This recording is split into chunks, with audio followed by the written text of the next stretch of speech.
Hello, welcome to another Burgundy with Tweedy video.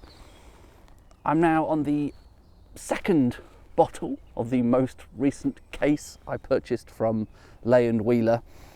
And as I may have mentioned in the previous video, if you're following along, and I'm sorry if you are, they're all Gevrey Chambertins, 6 different Gevrey Chambertins, and all from either 2018 or 2019. And a few of them I am actually revisiting wines that I've had before, and even done reviews on the channel of before, but I don't think many of you would have seen it. This is, I'm sure I always mispronounce this, I want to call it Taupenot Meme, but it's something more like Taupenot Merme. A producer I've had a few times before, and last time I tried this particular vintage, the 2018 of the Gevrey Chambertin, was quite close to 2 years ago. And I was actually on a camping trip. I was doing a long walk from Salisbury to Shaftesbury along an old route called the Oxdrove, I think it's called. Ancient track. So I was camping in the woods, as one does. Took along a bottle of this wine, the 2018 Gevrey Chambertin from Taupenot Merme, and I had it with pasta e fagioli that I cooked in the woods. The tasting notes from back then are pretty short. I think I just said cherry and a bit floral and surprisingly fruity. 2018 is not generally a favourite vintage of mine for Burgundy in general, particularly Gevrey Chambertin. As I keep saying, it was a little bit on the hot side. I don't remember noticing any jamminess in those tasting notes from 2 years ago. So I don't think this particular wine suffered too much back then. It will be interesting to revisit it now 2 years on and see how that's changed. I have noticed the 2018s when young often were just too overripe for me, but the last 1 or 2 that I had, I thought with a bit of age that actually started to mellow a bit. That sort of sweetness was less apparent. But then this wine didn't seem to be overly sweet 2 years ago. A good winemaker would of course know what to do with a really hot year like that. Hopefully harvest early or do different things in the winery to compensate for that overly hot weather. As I say, I think last time I thought this was unperturbed, but let's see what it's like now. I haven't given you a weather report for today. I don't know if those are necessary. It actually looks like quite a pleasant spring day, doesn't it? The sky is blue. It's been mostly grey all day, but it is a bit chilly. So the immediate vicinity is relatively quiet, I think because the weather wasn't so nice earlier and it's still a little bit cold now. Am I imagining it, or is it ever so slightly starting to brown a bit? Obviously not that old. It's getting on for 8 years, 7.5 years old now, I suppose. This, isn't it, off the vine?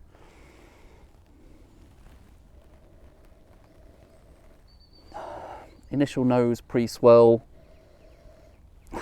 A bit like I said 2 years ago. It's faint cherry, pre-swirl at least, and a little bit floral. There's a nice flowery hint to that. And I think even pre-swirl I'm getting something like cherry plus a bit of berry fruit on the side. Yeah, quite a nice pre-swirl nose actually, but I'm forging ahead. Oh, that is a lovely flash now. Again, more fresher, brighter, more evident cherry.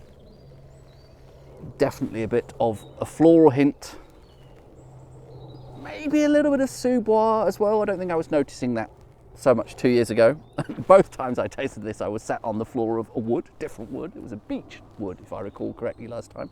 Sorry, there's a plane going overhead. Yeah, that's a lovely, quite refined nose of cherry with floral hints. Can't quite decide how to further characterise that cherry. It's going a little bit black cherry, but there's also tiny hints of sort of Morello, maraschino, glacé cherry, but bits of that and still some really quite nice fresh fruit as well. Almost a tiny little chocolatey hint. And that nice floral character as well. Is it rose or is it violet? I never seem to be able to pin these down, do I? I can tell it's flowers, and I know what roses and violets smell like, but it's often never quite either. But very nice, lovely, pretty nose.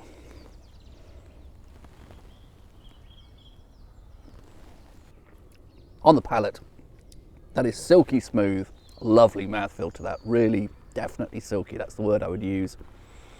Lovely balance and acidity to that. More of that, I would say here actually quite fresh cherry sort of notes on the palate. Tannins barely existent, I think I said the same thing 2 years ago. Definitely not jammy in the slightest, lovely balance, really good fresh streak of acidity there still, absolutely not too sweet. A lovely expression of cherries, and cherries aren't a hugely sweet fruit, are they? I think most fruit has a decent amount of acidity in it. It actually is remarkably similar to how I remember it from 2 years ago. I'm not complaining, I don't think I want this to go sort of all leather armchairs and old lady's perfume. I don't mind a bit of old lady's perfume actually, that's nice. Perfume, always good. Leather armchairs, not so sure. And it has a lovely coolness to it as well. The actual real serving temperature isn't particularly cool, but it has this sensation of being cool. I think that's something to do with the mouthfeel, the silkiness there, slightly going ever so slightly pebbly. There is a mineral component to that. A cool sensation without actually being cool. Does that make sense? Well, I think that's lovely. It's nicely concentrated, lovely and silky, really good fruit expression. It's pretty much textbook Gevrey Chambertin to me. Dogs come to say hello. Perhaps it's not doing it justice to say it hasn't changed at all in 2 years. It must have a bit. It's very difficult to remember exactly what it was like. Refresh my memory by rewatching that video just before I started here. I think there is more of a sous-bois component than I recall spotting 2 years ago. But it's quite a refined version of sous-bois, a rich earthiness, almost a sort of peatiness or something. It's like sous-bois from a posh garden, like a very well-kept garden in a stately home or something like that, a very pristine, very well laid out garden. It's got that sort of odd sensation of it's sous-bois, but not in an off-putting way, not in a kind of rotting vegetable matter on the forest floor, literally. Got a very pleasant sort of woodland kind of hint to it, but that's subtle, that's not really detracting from that, I think, lovely cherry character. Like I said, there might be a little bit more dark fruit in there. Almost feel like I get a whiff of something like wild garlic. That's probably environmental, isn't it? That's probably wafting around. It's that time of year. Can't see any nearby. I would love it if I could. But the sous-bois is definitely in the glass. It's not environmental. I can taste it as well. It's like earthy richness. And hand in hand with it is a kind of chocolatiness. It's like cherries coated in chocolate on the palate. Not hugely chocolatey, but definitely a slight hint of dark chocolate or cocoa powder. More dark chocolate actually, more a slab of dark chocolate. I'm really happy with this. I'll put the price on screen. It was in the typical sort of starting price range for Gevrey Chambertin, and for a wine of this age now, it's not a new release or anything, it's not en primeur, although it is that time of year. I thought that was a good price actually. Had there been a 2019 available, I would probably have picked that up. I think Lane Wheeler might have had a 2017 in stock, but I've had that a couple of times now, and I think this is only my second time to try the 2018, and I was, as I say, curious to see what's happened to it after 2 years. I'm pleased to say not much, which many people would think is not a good thing, but it has developed that kind of sous-bois, and I think a little bit more richness than perhaps it had before. I was talking about it being quite fruity 2 years ago, wasn't I? And there's just a bit more sort of, perhaps concentration, a bit more richness, that earthiness, that slightly more chocolatey character. And I like all of those things, given that it hasn't lost the fruit. And the acidity is still very, very much intact. I think this wine probably does have a few more years to go. I don't think it's giving any signs of heading towards the end of its drinking window to me. I'm sure this would still be good a couple of years, again, from now. But it is also very nice right now, so why wait? So I'm going to sit here for a while. Sunset is now just gone 6 p.m, 6:01 p.m. We're progressing in leaps and bounds now into the spring and towards summer even, which is great. I was actually even planning on doing a little bit of cooking this evening. don't know if that's going to work out because I have already been approached by at least one dog. That can make it all a bit awkward, but perhaps I should wait until it gets a bit darker. I don't know. I'll see how I go on. I may end up just giving up and taking it home. But the wine, anyway, is lovely. I'll sit here and enjoy this early spring evening in the woods. Cheers. These always seem like very strange addendums when we switch from a Burgundy tasting to me doing a bit of cooking in the woods, but here we are. This is all part of the bizarre world of Tweedy. My presence isn't required at home this evening for most of the evening, so I thought I would cook my dinner out in the woods as it's a pleasant spring evening. I'm going to do an incredibly lazy, cheat version of a risotto. I've done mushroom risottos many times before on various channels. I wanted to do a porcini risotto, but after scouring the cupboards realised we didn't have any dried porcini in at home. So instead it's going to be shiitake, Japanese mushroom. And all of the ingredients, bar the water, fit inside my little billy can, which was part of what was appealing for it. Like I say, this is going to be a very, very pared down version of a risotto. So I'm not going to fry any onions or anything first. I did bring along a little bit of olive oil because perhaps it's just nice to dribble on the end product. But essentially, most of it is in here. That is a mixture of risotto rice and some dried shiitake, the Japanese mushroom, which I think if you had to pick a substitute for porcini, the flavour is a tiny bit similar and it is significantly cheaper. And then that is a little box of grated cheese, which is not technically Parmesan for legal reasons, as I often say, Parmigiano Reggiano, not technically that, but most people wouldn't be able to tell the difference. So I'm not going to saute shallots or onions or garlic or anything first, as you would with a proper risotto. I won't be putting any white wine in. I'm really just going to boil this rice and these mushrooms, a little bit of stock powder, in some water. So it's not really any Italians obviously look away now. This is an abomination. It's not in any way a proper risotto. But I think that will give me some flavoured rice, essentially. I think it will probably be pleasant enough for a meal sat in the woods, a bit better than a pot noodle.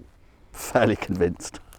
A dog will come and approach me as soon as there's any smell of food cooking. Is that happening off the top of the screen? Sorry. Terrible camera work. That is the rice and dried porcini there. Pour into that some water.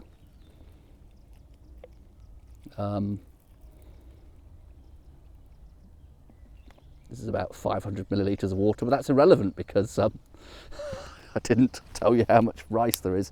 1 cup of rice and I don't know, half a cup or something of porcini. Probably too much to fit in that billy can already, isn't it? But I'll give it a go. I can always top it up with water as I go. Just temporarily take that off there, and then I can put that on there.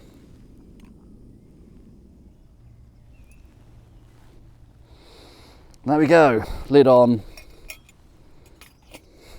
Somehow or other that's going to cook. Here I am just having one of those incredibly normal, formulaic Friday evenings in the woods, making a half-assed risotto, drinking some Gevrey Chambertin. Completely normal. Look who's just showed up.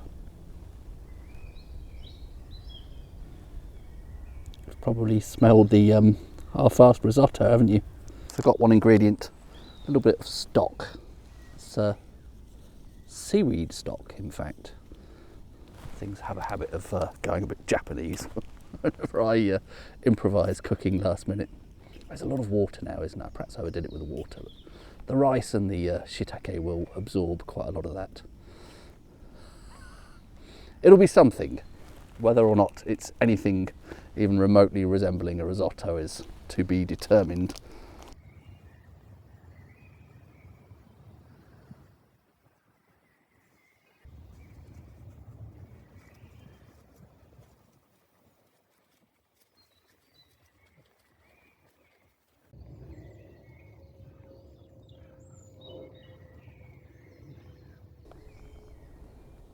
That's the current state of that. Definitely erring on the side of a bit too much water there, I think. But the trouble with camping gas stoves and thin steel billy cans, if there isn't a lot of liquid, everything just burns on the bottom. Don't know if you can see a bit of orangey light through the trees there. If I were actually out in the open now, then there'd probably be a decent view of the sunset, but alas, I'm somewhat committed to this spot now. I've got a risotto on the go and a fox to entertain. You can probably see the fox in the background. It is actually doing a great job of absorbing all that liquid. Look, getting really gloopy, and it probably therefore is burning a bit on the bottom. I'm going to put in this olive oil now in the vain hope that might stop it sticking. It's not going to happen, is it? So I love the billy can because of how compact it is. I only have a tiny bag with me. But of course the downside of it is it's shape-wise, you do have that sort of concentration of surface area at the bottom, and there's always going to be a bit of sticking going on down there.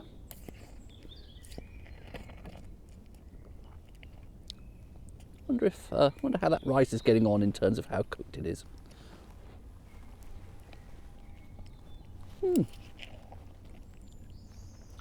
That's not far off being edible. Lovely flavour of olive oil there. Funnily enough, poured a ton of it in.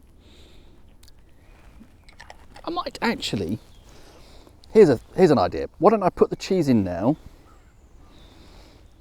and then turn the heat off and just let it sit. And all those flavours can meld, hopefully without it burning on the bottom too much. Go, blend all of that in, put the lid on. There'll be some residual heat there. Hopefully it can continue to do its thing.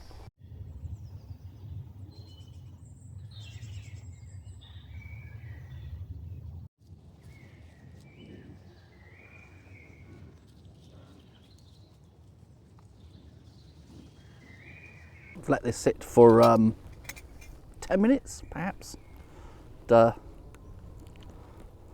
Let's taste a bit, see how it's done in terms of texture.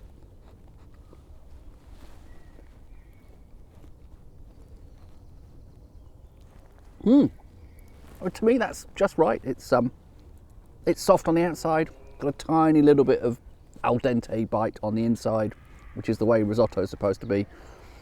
I know, as I said earlier, this is nothing like the proper way to cook a risotto. You are meant to gradually ladle in the stock so it just absorbs it a little bit at the time, and get this sort of wonderfully creamy texture. But you probably can't see that, can you?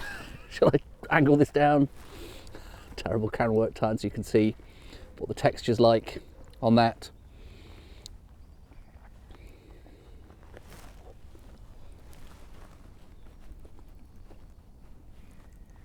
I think that's pretty good. I'm really happy with that.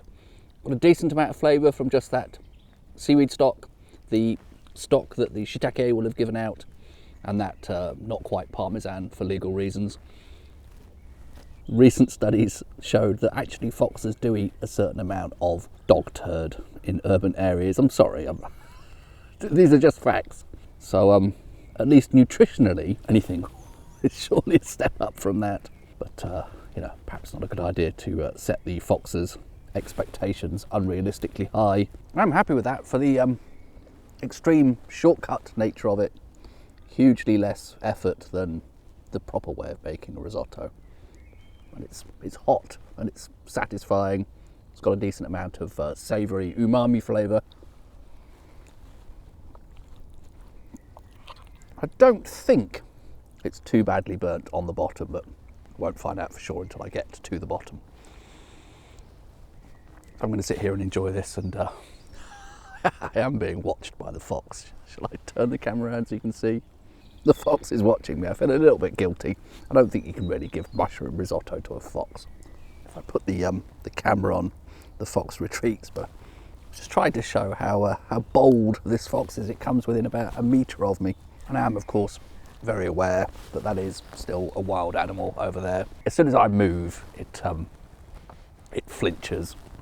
I think I still have the upper hand here because there's only one of them. Might be a different case if there were a few.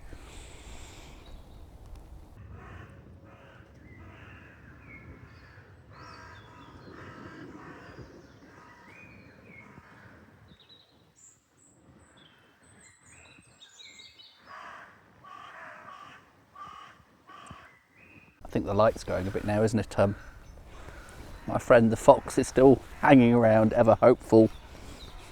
I didn't think it was very appropriate to feed him. I think you're a him, aren't you? Any shiitake risotto. Somehow wasn't too badly burnt on the bottom, which was great. Very pleased with that. And still really enjoying this wine, the Taupenot Merme. Beautiful stuff, really silky, elegant, wonderful, not in any way marred by the apparent problems of 2018. I don't know if you can see with the poor lighting. Press if I move over here a bit. He's a little bit camera shy, isn't he? Anyway, it's getting dark now, and I don't think I'm going to film anymore because it's too dark, so cheers.